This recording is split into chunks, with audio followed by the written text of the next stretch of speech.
এরে আল্লাহর বান্দা, ও যুবক, তোমার মতো যুবক রাস্তায় গাড়ি চালায়, নামাজ ছাড়ে না, তুমি কেন পারবা না?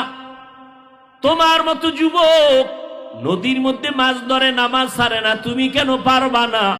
জমিনে কৃষি কাজ করে, নামাজ বাদ দেয় না, তুমি কেন পারবা না?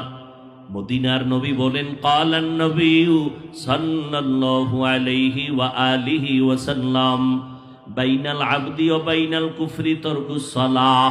পয়গম্বর বলেন, মুমিন আর বেঈমানের মধ্যে ব্যবধান হলো নামাজ।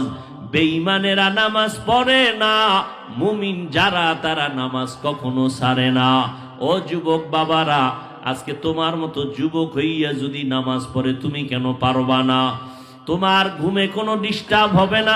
নবীর তরিকা মানতে গেলে ব্যবসাও ছাড়তে হবে না। নবীর আদর্শ মানতে গেলে চাকরিও যাবে না।